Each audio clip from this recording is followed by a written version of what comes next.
Blue Beetle number 7, written by Tony Bedard, art by Marcio Takara. We left off last issue with Jaime basically making the decision that he is too much of a danger to his family and friends, so he's just leaving entirely. And this issue picks up with him, I'm pretty sure, in New York, where he's just chilling out in Times Square, and on the big screen in Times Square is shown a news clip of him backhanding the girl. I can't remember her name outright, but yeah, basically his low moment.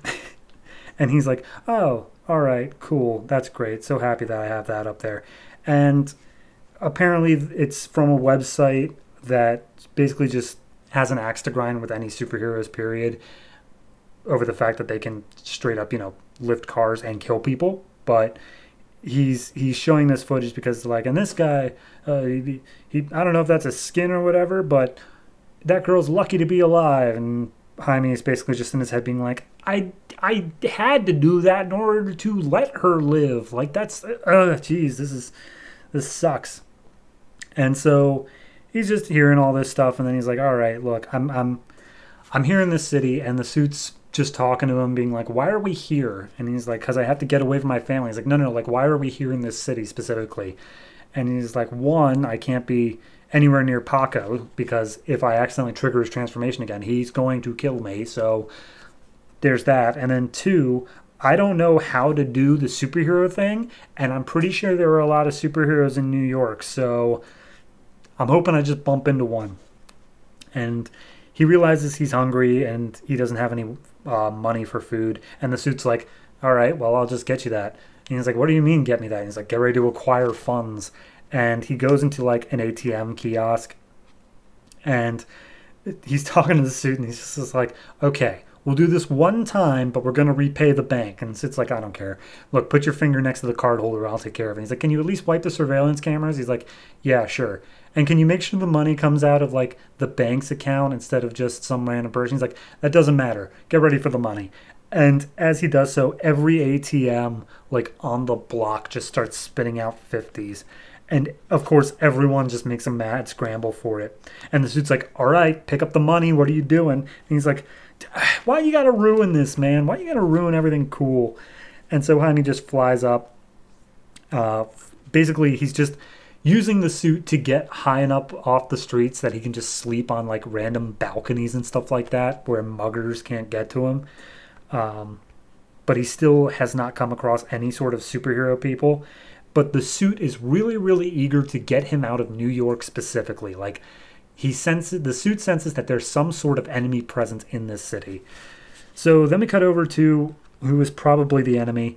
A guy is looking for his cat, and this weird, bald, pale man shows up, and the guy's like, hey, have you seen my cat? It's Persian, short hair, red collar. And he's like, no, sorry. You should probably go home, though. And he's like, why? In case my cat is there? And then we see this guy go into his apartment, and he's talking to another very large man, telling him, you should stop feeding so often. The natives are getting suspicious. And they're lucky I don't eat them. And he spits out the red collar that obviously belonged to the cat, whose name was Miss Kitty, by the way. We cut back to El Paso, where Jaime's family's just trying to get the police to like look for their son. And the police are like, look, we put him on the missing kids thing, but, there's a lot of crazy stuff that just happened. There were, like, those 2 supervillains that showed up at your house and blew up your house. And then there was the mansion that just disappeared into nowhere. And then that kid who was in the hospital came back to life.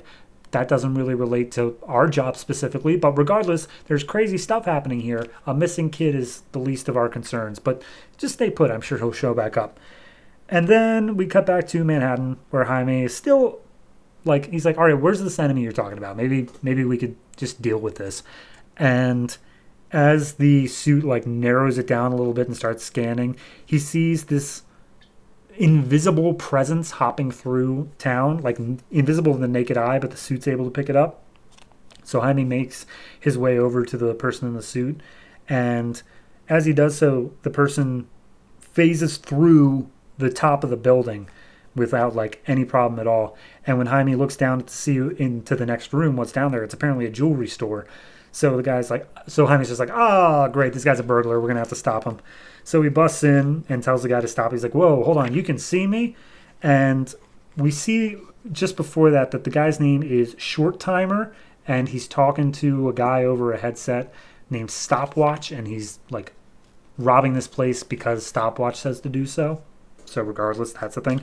But as Jaime starts throwing out punches, nothing is landing. This guy is actually intangible. And the Short Timer is blasting out energy blasts. And when it hits stuff, it doesn't just destroy it, it ages it like rapidly. Like he is able to age people. So the suit manages to fire off some sort of electrical blast, which does manage to connect onto Short Timer.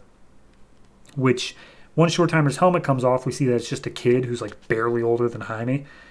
But then Short Timer's like, screw this, man, I'm out. And he just phases through the floor all the way down to the subway. And Jaime's like, all right, well, are we going to be able to track him? And the suit's like, I don't know, probably 80%.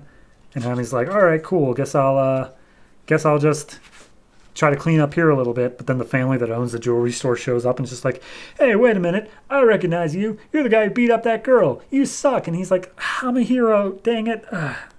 So we cut over to Short Timer, who's arriving at Prodigal House, shelter for runaways. He gets in, goes down to the basement, and he tells Stopwatch, like, hey, this guy showed up. He was able to see and hurt me, which you said shouldn't have been possible, but I managed to get away. Regardless, why am I aching all over? And he's like, oh, that was a side effect of the suit. Sorry. And as Short Timer takes off his helmet, we see he's aged up to like his 60s to 70s minimum. And he's like, you didn't say anything about side effects. And then we see Stopwatch, who's this guy that has just like a whole bunch of machinery embedded inside of him. And he's like, why do you think I called you Short Timer? None of you ever question why I give you that code name. You're all so stupid. And that's where we leave off, is this guy with seemingly time-based abilities named Stopwatch may be the main threat. I like it. I think that the whole dicking around Manhattan, just looking for like the story for 4 or 5 pages kind of felt a little bit pointless. I did like the ATM scene just because the suit, like, I was being shorter with it than the suit is, but the suit is being really short with him. Like, he's not putting up a fight or anything like that. He's like, you need to eat. I'm going to get you money. And anytime you question anything, I'm just going to tell you that's stupid and stop worrying about it. And I just love that. I really like the suit's attitude right now, where he's just totally done with Jaime's bullshit. It's great. So no, I enjoyed this issue. I think it's more so just the bridging between the two arcs right now. Like, we got him out of the town and we have to reestablish, like, what is he doing while he's here and what is the people back home doing as well. So it's a bit slow in that regard, but I think we're going to pick it up because, hey, aging character, playing with time, that's always interesting. So I'm going to go ahead and give this one a 6.5. I think it's pretty well done. The art is fantastic throughout. There's a lot of detail on Jaime's suit that I don't feel like is on every character's face, but it only makes Jaime pop out more. And I actually do really like that. It gives it just a little bit more of like an alien feel to it. So, yeah, good. It's a solid book, and I'm hoping that continues for the rest of the arc, however long that may be.